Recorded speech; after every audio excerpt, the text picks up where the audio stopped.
This is the legendary T42 ThinkPad, which is now 21 years old. Arguably, the last true ThinkPad ever made. IBM sold the ThinkPad brand to Lenovo back in 2005, but not before releasing the T42. But the question I have is, can this legend, that has long been put out to pasture, be brought back in for one final ride? To test this out, I'll be upgrading the hardware and installing a lightweight Linux distro on it, which caused me a few problems to say the least. The hardware upgrades are 120GB SATA SSD, 2GB of DDR RAM, and a Wi-Fi card to speed up the Wi-Fi, and of course thermal paste.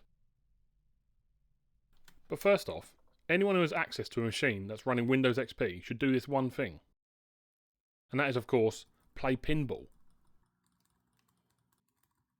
And it turns out I'm still no better than I was when I was a kid, but with my pinball itch scratched, it's time to start on the upgrades. First thing, remove the battery, remove the access panel to the RAM slot, pop out the old DDR 512MB stick of RAM, and this is my first hiccup. I was expecting 2 RAM slots. 1, 2.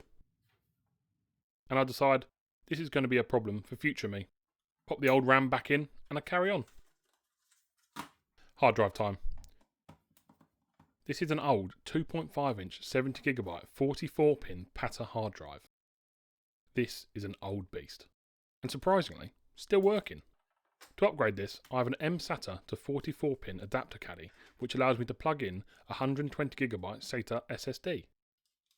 This will help speed up boot time and increase storage slightly.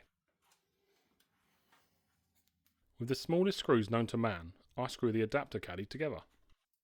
A little comparison to check if it looks like it'll work. And it slides in no problem, is what I'd like to say at this point. But the last little bit feels like it wasn't engaging, so I take it out, check the original hard drive, and that fits fine. Then in the hope something has changed, I try again. And no. They do match. And brute force in this case is only going to get me so far. So this goes on the list of problems for future me. And now I need to get inside the T42. So I undo the 4 screws holding the keyboard down.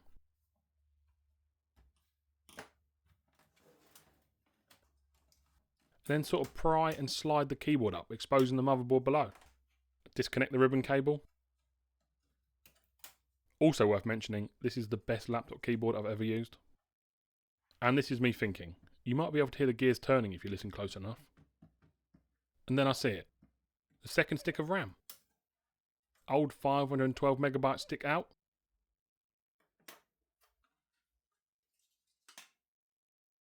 New 1GB stick in. And what I should do now is fit the other stick of RAM. But instead, I'm going to take the trackpad off. Undo some screws. Check to see if I got them all. Which I haven't. Some secret hidden screws under these tabs. Looks promising. Whip the trackpad off. And this is the replacement Wi-Fi card, which will rear its ugly head down the road. Disconnect the Wi-Fi antennas. Out with the old slow Wi-Fi card. In with a new blue fast Wi-Fi card. And now I need to see what is going on with this hard drive caddy, which is connected up to the optical drive. So I loosen all the screws and I have a little massage to free the area up. I slide in the mSATA caddy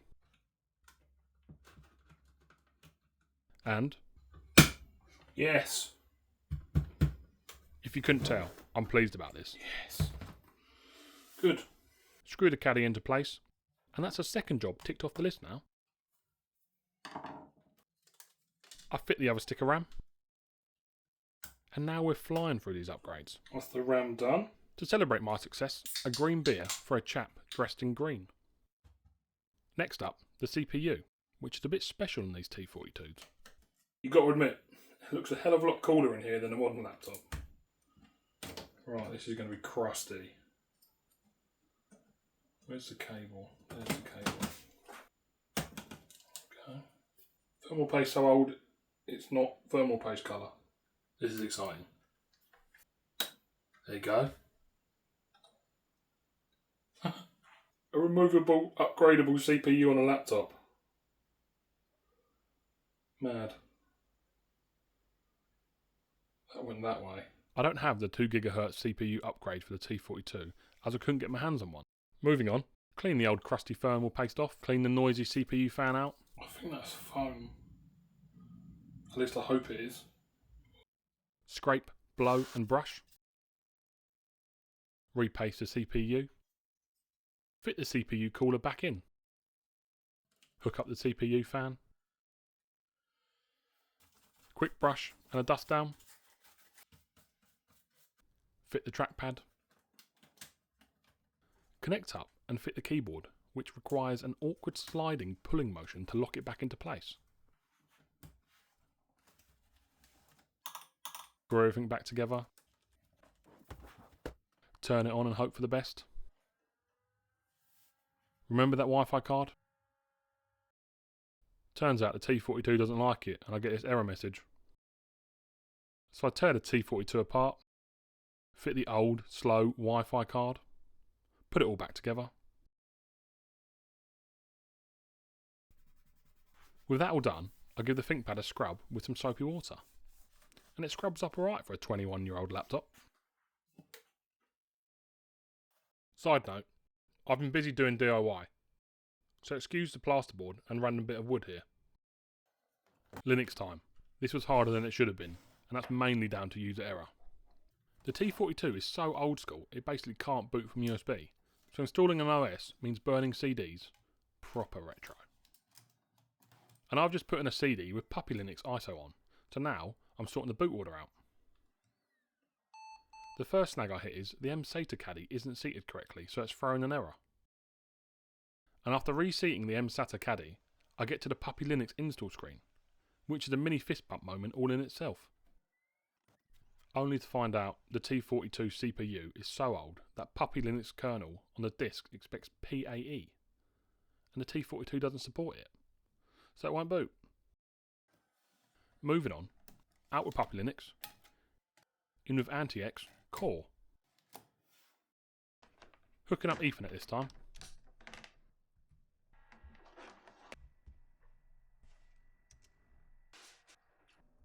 I chose antiX Core because I thought it would let me set up my very own minimal desktop environment. After a bit of messing about on the install, I managed to get a desktop environment working. But I couldn't get it to boot into a desktop after rebooting. Turns out, Core is the wrong choice. At least for me anyway. On that note, anti-core out, anti-X net in.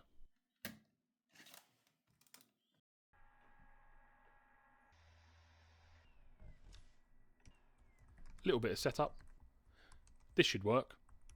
And the should is the important word in this sentence, because I couldn't get connected to my home network, which is a problem for something called net. Time to bite the bullet and just install anti-X base. Base is still an incredibly lightweight install, but I was really set on using Core or net to have as little as possible on this T42 to help it out. And listen to that optical drive having a rave. And the install process isn't as user friendly as Linux Mint, but nothing too complicated. And then these magical words appear. Installation of anti-X is finished. Again, this shouldn't have been as hard as it has been, and it's 90% down to me. Get in.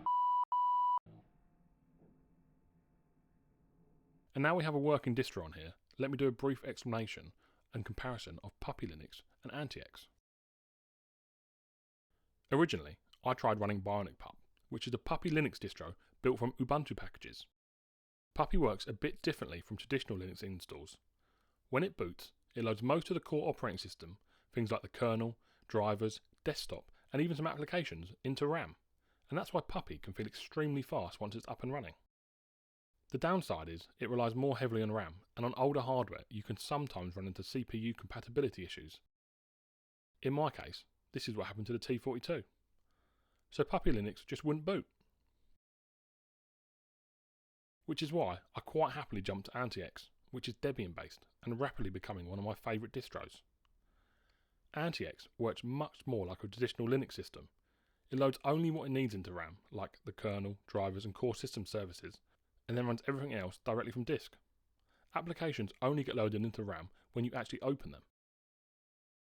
Another big difference is how saving works. Instead of using a save file like Puppy, antiX just writes changes directly to disk as you use the system, like a normal operating system. For older hardware like the T42, it makes antiX a really solid choice, albeit a second one. Back to it now. Time to update and upgrade. Cup of tea and a snack to keep me going, getting a whopping 13 frames per second out of this screen recorder. I'll get BTOP installed and running so we can see what the CPU is doing. And the screen recorder is really hammering this CPU. 100% utilisation. Next, let's see what 21-year-old Wi-Fi looks like. I set up the Wi-Fi.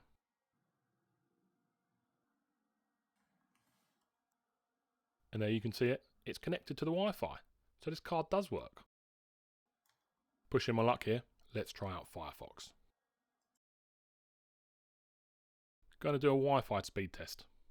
So unplug Ethernet. A huge 1.5 megabytes down and 0.5 megabyte up. Just for comparison, I tested Wi-Fi on my 11-year-old MacBook. 111 down and 28 up. And you can see here, Firefox is causing the CPU some problems. Even testing out a light CLI tool, CMatrix, is causing 66% CPU usage. I can't face this 1.5 megabyte download. I'll plug in Ethernet to finish off LibreOffice download.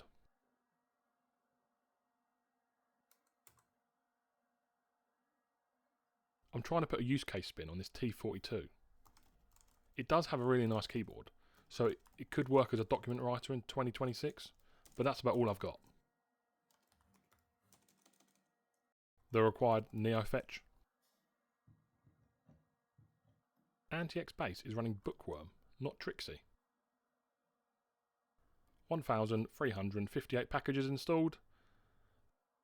2 GB DDR RAM. Let's be real mean to this T42. Let's give YouTube a go. And surprise, surprise, it does load, even at 480p.